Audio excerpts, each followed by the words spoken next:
Hola a todos. En primer lugar, gracias por interesaros por este material.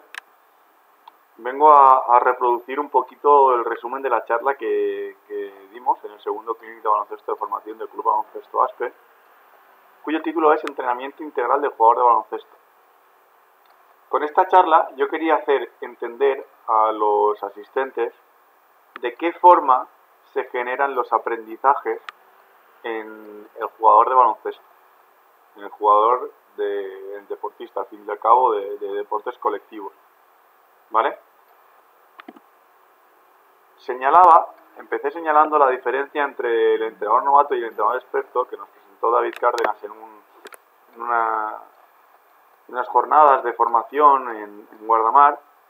Nos presentó una idea de Toño Santos sobre el entrenador novato y el entrenador experto.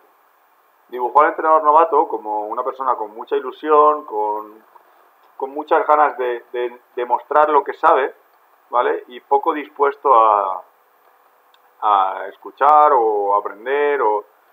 Por eso los órganos por los cuales entra información, los ojos, las orejas, la nariz, son pequeñitos y la boca es muy grande.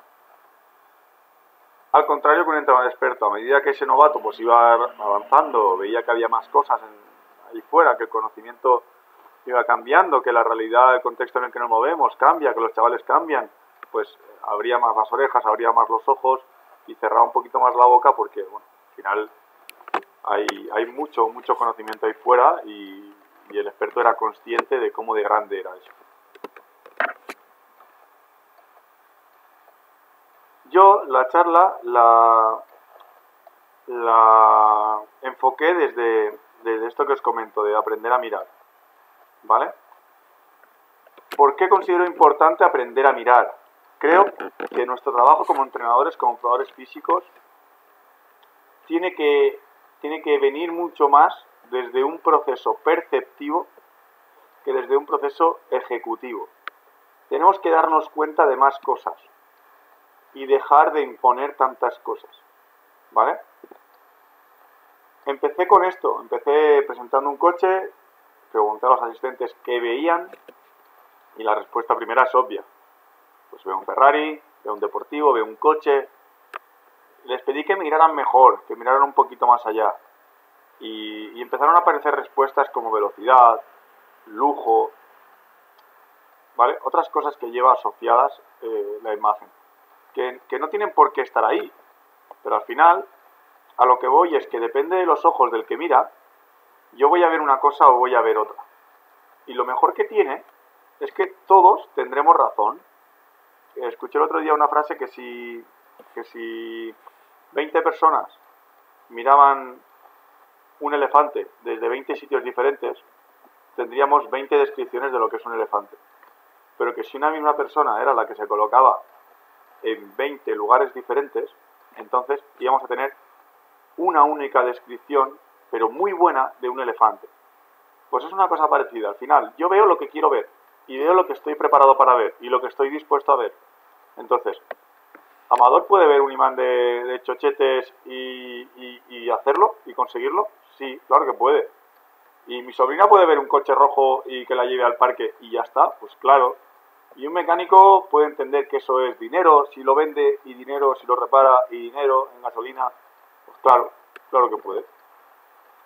Por eso, los cuerpos técnicos de grandes equipos, pues tienen a varios profesionales de varios ámbitos que ayudan al entrenador principal a mirar. Esto es fundamental. Lo ayudan a mirar, lo ayudan a ver cosas, a detectar necesidades, ¿vale?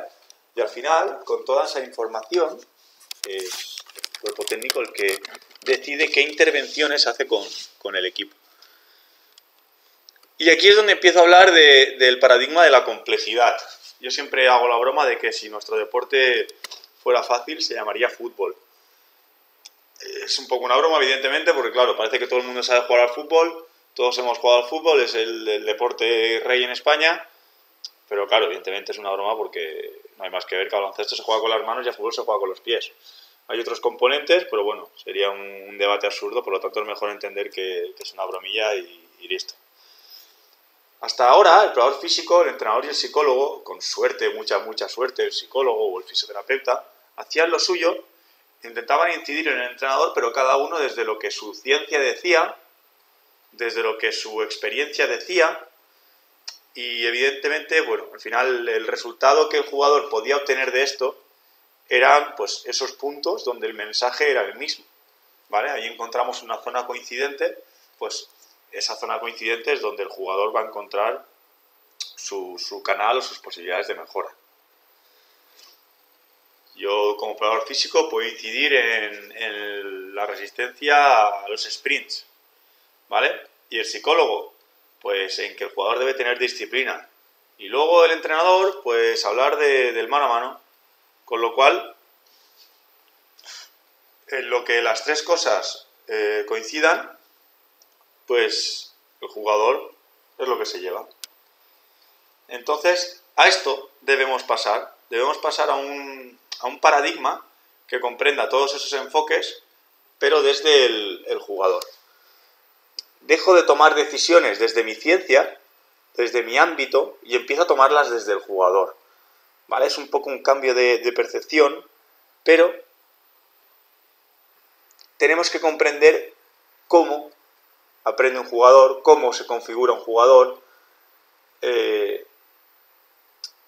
Y esto es así, yo lo veo como un puzzle, lo veo como un rompecabezas que está formado por 6 piezas, ¿vale? El jugador se compone de 6 estructuras, ¿vale? Aquí las estáis viendo: la estructura cognitiva, la estructura emotivo-volitiva, la estructura condicional, la estructura creativa, la coordinativa y la socioafectiva, ¿vale? Esto es una teoría impulsada por Paco Seirulo y otros autores en su libro Entrenamiento deportivo en deportes de equipo. Nada, básicamente es que entendamos que el jugador se compone de estas 6 estructuras y que si intentamos incidir solo en una de ellas, no podemos llegar al rendimiento, porque ninguna se puede expresar sin la otra, ¿vale? Entonces yo intento esto explicárselo a mi madre y a mi madre se le hace un poco complejo. Entonces siempre me dice, pues qué paradigma ni qué paradigma, ¿no? Esta frase tan de madre. Entonces intento ilustrarlo con este dibujito. Es muy habitual en mis charlas, pero es que así entiendo la formación. La formación del deportista es como un barco, ¿vale? Donde el físico y las emociones corresponden al casco, a lo que te mantiene a flote, a lo que te da la posibilidad de flotar. Sin eso es imposible. Entonces, las velas corresponderían a la parte técnica, voy tan lejos o tan rápido como mi técnica me permite. La táctica sería la toma de decisiones, hacia dónde va el barco, qué rumbo toma, qué hago con esas velas y ese casco. Pero luego hay un factor muy importante y que solemos obviar, que es el entorno en el que tenemos que navegar, en el que ese deportista se mueve. Y vamos a ello, vamos a intentar aprender a mirar, a ver a estos jugadores y ver qué estructuras predominan en uno o en otro, siendo conscientes de que evidentemente los 5 deportistas que veis poseen una dosis importante de cada una de las estructuras, pero que destacan por una de ellas. Así podemos imaginar que Magic Johnson, pues eso, evidentemente tiene un físico prodigioso, era muy listo, técnicamente era muy bueno, pero digamos que puede destacar por su estructura creativa, ¿vale? Michael Jordan era muy físico, era muy inteligente, era un competidor nato, sabía jugar, pero para mí, por ejemplo, lo que más destaca de Michael Jordan es que técnicamente rozaba la perfección. Entonces, hablamos de estructura coordinativa, ¿vale? Lo mismo podemos ver con Charles Barkley, que era un gran competidor, y bueno, con Pat Ewing o con Karl Malone, ¿vale? Exactamente lo mismo. Entonces tenemos que pasar de esto a esto. Pero no solo eso, porque todo lo que nosotros incidamos dentro del jugador tiene que poder expresarse en el juego, con otros jugadores, con un rival, con un momento determinado de partido, con un árbitro, con el público, etcétera, etcétera, etcétera. ¿Qué significa eso? Significa que el juego es la expresión máxima de nuestro deporte y termina siendo un escenario plagado de incertidumbre. Hay cosas que no podemos controlar y eso tenemos que saberlo y tenemos que entrenarlo y tenemos que preparar al jugador para que responda ante lo desconocido. Aprendiendo a no pensar, ¿vale? Aquí quiero hablar de la toma de decisiones que no se toma, ¿vale? Siempre hablamos de la toma de decisiones, intentamos que el jugador pues haga sumas, piense rápido, tal. Sí, es perfecto, pero tenemos que entender ese proceso de toma de decisiones, cómo ocurre, cómo se da, cómo lo aprende, ¿vale? Y aquí estamos, en este proceso de aprendizaje. 4 fases para ser competente en una habilidad, ¿vale? Cualquiera, esto sirve para todo. Primero, hay una fase de una incompetencia inconsciente, es decir, el jugador no sabe que eso se puede hacer. Un niño de 3 años, no lo sé, puede que no sepa que existe el cambio de mano por detrás de la espalda, o que no sabe que existe la salida abierta en baloncesto. Entonces no sabe cuánto no sabe. Él está en su mundo, en su burbuja, y sabe lo que sabe, y lo desconocido pues no existe, ¿vale? En cuanto eso aparece, se da una fase de incompetencia consciente, es decir, es consciente de que no lo sabe. Se trabaja y pasaría a una fase de competencia consciente, es decir, sé lo que me sale, sé que lo puedo usar en estas situaciones donde el entorno es controlado, tengo que pensar mucho y si tengo tiempo pues lo voy a hacer, ¿vale? Y pasaríamos a un estado de competencia inconsciente. No sé cuánto sé. Esto se ha dado mucho en declaraciones de deportistas pues que hacen un partidazo y dicen, ostras, ¿cómo has hecho eso en este momento? Y no lo sé, me ha salido así. No es una decisión que haya tomado. Es pues más instintivo que mental. Y esto es cómo debo establecer mi nivel de dificultad en las tareas. Esto es el umbral operante, ¿vale? Tiene en cuenta el rendimiento que busco de una acción y la eficacia técnica de la misma, ¿vale? Entonces ahí vemos los 2 ejes y vemos que una tarea con alta demanda técnica y poca competición pues puede llevar a un aburrimiento, ¿vale? Lo veis abajo a la derecha. Y al revés, una tarea con mucha activación, que tienen que hacer muy intenso, tiene muchas repeticiones, rápido, competición, sobre gestos que no se terminan de controlar, pues puede generar una ansiedad, ¿vale?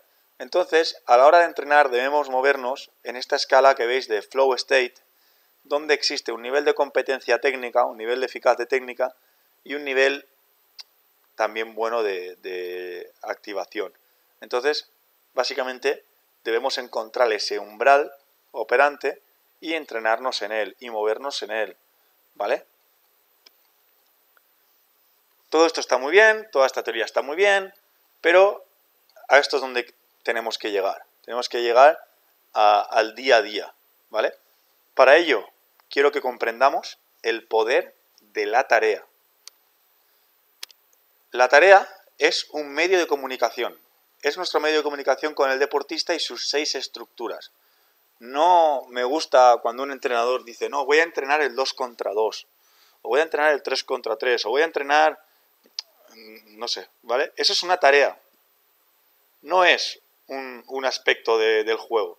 Al final, el 2 contra 2 es un lienzo en el cual yo puedo priorizar unas cosas u otras, poner unos condicionantes para llegar a entrenar pues desde el bote hasta el tiro, hasta el spacing, hasta los pivotes, cualquier habilidad la entreno a través de la tarea. Pero quiero que entendamos que es un medio de comunicación, no es un fin en sí mismo. No necesitamos que el jugador sea competente en esa tarea. Necesitamos que aprenda y que lo que aprenda se muestre en el juego, se pueda desarrollar en el juego. Entonces nos tenemos que presentar como un guía. No debemos darle respuestas al jugador o debemos evitar darle respuestas al jugador. En vez de decirle esto se hace así, debemos disponer un escenario en el cual esa respuesta aparezca. Porque así el jugador la va a comprender, la va a asimilar, se va a autorregular y esas soluciones son mucho más válidas que la que nosotros le podamos dar. Importantísimo, saber perder para conseguir los objetivos. En el momento que yo introduzco un aspecto nuevo del juego, va a generar confusión, va a hacer salir al jugador de su zona de confort. Vamos a entrar en un proceso de incompetencia consciente, ¿vale? El entrenador es consciente de que eso es así. Es decir, si yo entreno para que mi equipo empiece a presionar a toda la pista, soy consciente de que he de perder partidos manteniendo mi idea, que he de perder 10 acciones seguidas en entrenamientos, que tengo que estar un tiempo sintiéndome incompetente para después sacar rendimiento de eso mismo que estoy entrenando, ¿vale? Simplemente tenemos que saber perder y tenemos que saber por qué perdemos, ¿vale? Es importante que no es perder por perder, ¿vale? Eso puede llevar a la frustración. El jugador debe saber por qué pierde, qué ha hecho mal, en qué me estoy equivocando, y el entrenador también. Y después la complejidad de las tareas debemos darla en dosis adecuadas. No debemos eliminarla por completo, no debemos eliminar la oposición, no debemos eliminar otros condicionantes del juego, pero sí debemos limitarla y acotarla, ¿vale? Luego entenderemos bien por qué cuando hablemos de la niebla, ¿vale? Ya lo veréis. Entonces, lo que hasta ahora se ha presentado como ejercicios dirigidos, generales, especiales, competitivos, eso sigue existiendo para un preparador físico, sigue habiendo niveles, pero esta charla va enfocada a entrenadores. Con lo cual, al final hablamos de trabajo físico, trabajo de técnica, de táctica, de competición, o hablamos de estructuras. Pero vuelvo a insistir, es que esto prioriza un aspecto sobre otro, pero no elimina a los demás. Y si lo eliminamos los demás, tenemos por seguro que no se va a poder desarrollar en el juego. Olvidemos entonces la palabra tarea y quiero que empecemos a pensar en situaciones simuladoras preferenciales. Simplemente porque es un concepto bastante más descriptivo. Tarea, pues sí, es los deberes del colegio, es lo que siempre hemos entendido, pero vamos a comprender el poder y vamos a entender que es una situación simuladora preferencial. Y esto es lo que voy a tratar de explicaros. Las estructuras, ¿vale? Tal cual las habéis visto, con el nombre que las habéis visto, corresponden a lo siguiente. La traducción es la siguiente. Si hablamos de la estructura coordinativa, pues estamos hablando más de técnica y tal. Si hablamos de la estructura condicional, estaremos hablando de capacidades físicas en el que se aplican al juego. La cognitiva, pues la toma de decisiones. La socioafectiva, la relación con los compañeros, con los cuales estamos destinados a entendernos. La emotivo-volitiva es los compromisos personales que yo asumo dentro de este viaje. La implicación en la tarea corresponde básicamente al querer. ¿Cuánto quiero mejorar? ¿Estoy dispuesto a seguir yendo a entrenar aunque mis amigos hayan quedado para irse a esta fiesta? ¿O tenga un cumpleaños? ¿O estoy dispuesto a ir a entrenar al partido aunque la noche anterior sea la graduación de mi clase? No lo sé. ¿Hasta dónde? ¿Hasta dónde quiere el jugador? Y luego la creativa, que es el jugador debe crear sus propias respuestas, ¿vale? Debe tener talento, debe tener la capacidad de crear en los momentos en los que no pueda recurrir a respuestas que ya le han sido dadas, a situaciones nuevas. En ese momento, pues, tiene que inventar. Vamos a aprender a crear estas situaciones simuladoras preferenciales. Vamos al momento del laboratorio. Estas situaciones simuladoras preferenciales deben tener de base, en el baloncesto de formación y en el deporte de formación, las estructuras coordinativas, es decir, la técnica, y condicionales, las físicas. A partir de ahí, creceremos, y creceremos en estructuras volitiva, creativa y cognitiva, en la toma de decisiones. Es lo que le va a dar la salsa a nuestros gestos. Pero sabiendo siempre que la base debe ser una buena ejecución acorde a patrones coordinativos y técnicos y condicionales, ¿vale? Y todo esto está envuelto por la estructura socioafectiva, por el entorno, por el entrenador, por los compañeros, por los padres, por los árbitros, por la afición, por las compañeras del colegio, etcétera, etcétera, etcétera. ¿Esto quiere decir que hay alguna más importante que otra? Rotundamente, no. No. Pero la preferencia debe ser crecer desde la coordinativa y la condicional. No porque sean más importantes, sino porque son primero. Son primero. Son más limitantes. ¿Vale? Pero comprendamos, por favor, que las 6 se expresan en el juego de forma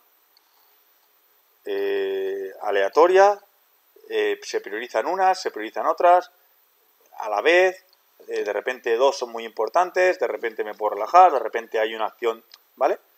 Todas son necesarias y todas son importantes. Entonces, a la hora de crear una situación simuladora preferencial, voy a empezar por la preferencia, por el objetivo, por el qué quiero, ¿vale? Entonces, es importante que si quiero entrenar, por ejemplo, esa salida abierta de la que hemos hablado antes, esta debe darse en muchas situaciones diferentes, debe presentar variabilidad, porque se aprende mejor con variabilidad, y después debe poder repetirse con cantidad y calidad.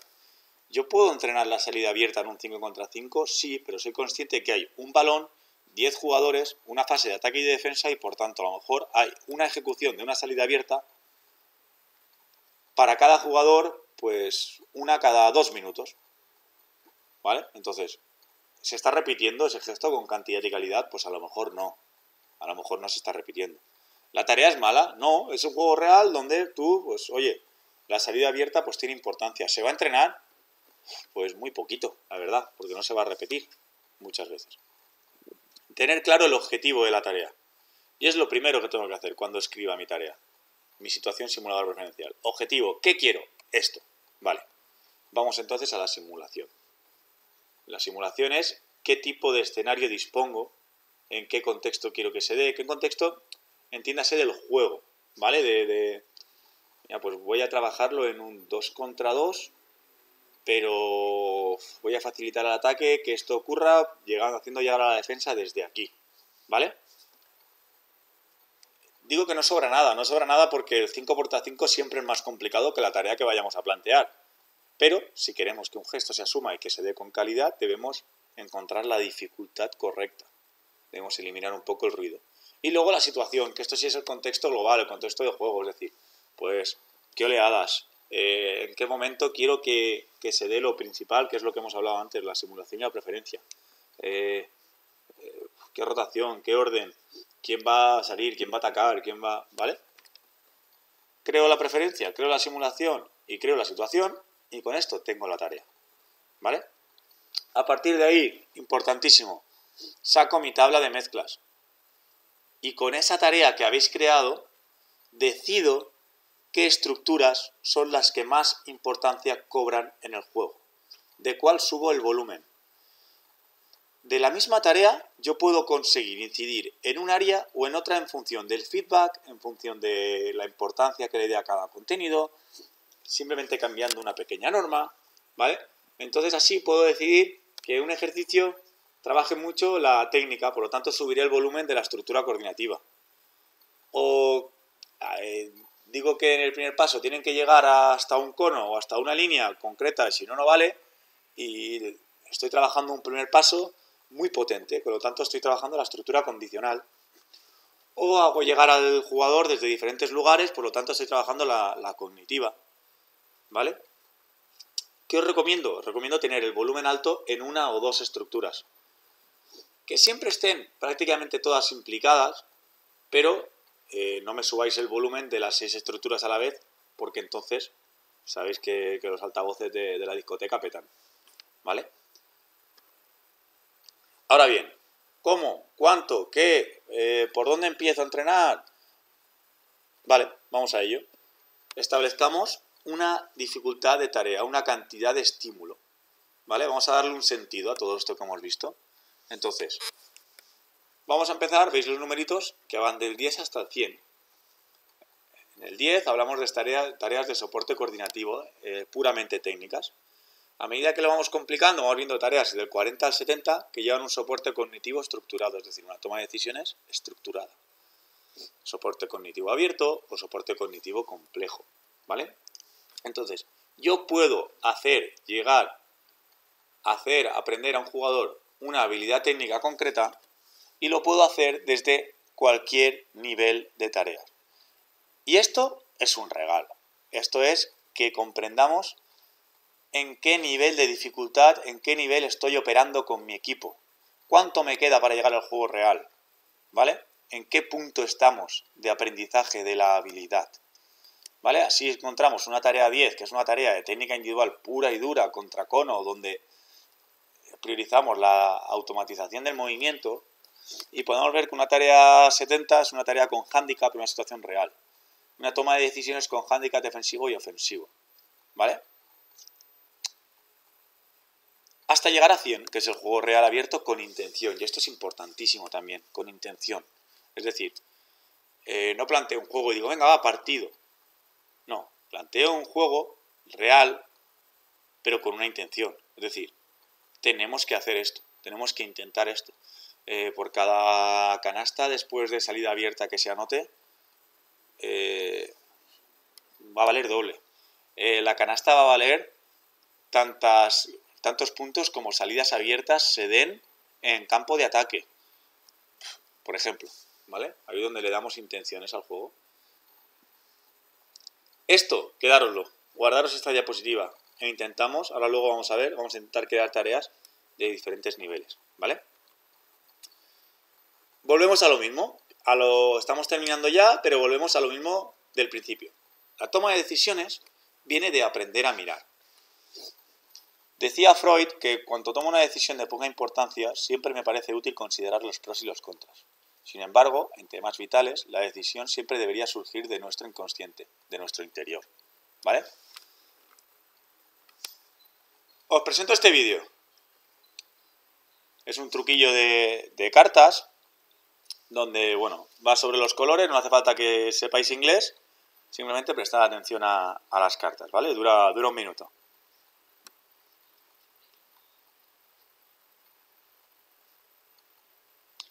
Coge una carta cualquiera y, bueno, yo es que me lo he visto ya muchas veces, pero va a ser un 3 de diamantes.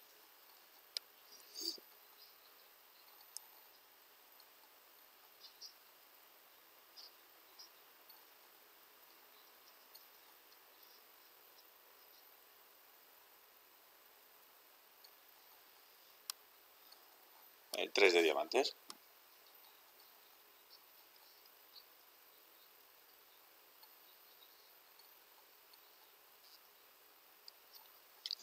Pone las cartas boca arriba y saca el 3 de diamantes. Pero explica que el truco es que todas las cartas han cambiado el reverso de color. Vale, y ahora es donde yo os digo que ahí no está el truco. Ha habido 4 cambios mientras mirabais. Así hemos empezado, así hemos terminado. ¿Vale? Básicamente entendemos que se han cambiado la camiseta, la chaqueta, el mantel, el fondo. ¿Vale? Sencillo. Estabais mirando una cosa y se os han pasado por alto 4. A esto voy. Cuando nosotros planteamos una tarea debemos saber si el jugador está preparado para ver lo que nosotros queremos que vea. ¿Qué ve? ¿Qué debe mirar? ¿Sabe mirar? ¿Sabe qué mirar? Después, la ejecución que queremos es en base a automatismos, a gestos que ya tiene asumidos, o depende de la coordinación y la creatividad. Y luego lo que hemos hablado de la niebla también, aspectos emocionales. ¿Es lo mismo jugar un partido donde me juego 10 flexiones o no me juego nada? ¿O es lo mismo una final que un amistoso? Evidentemente no, y todo eso nubla, ¿vale? Entonces os invito a que creéis. Terminando ya, aquí os dejo una propuesta para que cojáis un gesto técnico y planteéis una tarea, pues 20, 30, 40, 70 y 90, ¿vale? Trabajando ese gesto técnico, como os he comentado, la salida abierta, el tiro a canasta, el tiro a media distancia, cualquier habilidad que queráis, ¿vale? Me la podéis hacer llegar si queréis por Twitter, por Instagram o bien por email, ¿vale? Ahí tenéis las vías de comunicación y nada, con esto ya terminamos. Termino agradeciéndoos bastantes cosas. Primero, como os he dicho, que os interesáis por estos materiales, por pensar que que merecía la pena pasar media hora escuchándome. Y espero de corazón que no haya sido tiempo perdido, que algo os llevéis y que os sirva para mejorar o simplemente por tener una visión, ¿vale? Ojalá este contenido haya sido útil para ti y espero que nos veamos en muchos más, ¿vale? Muchas gracias por escucharme.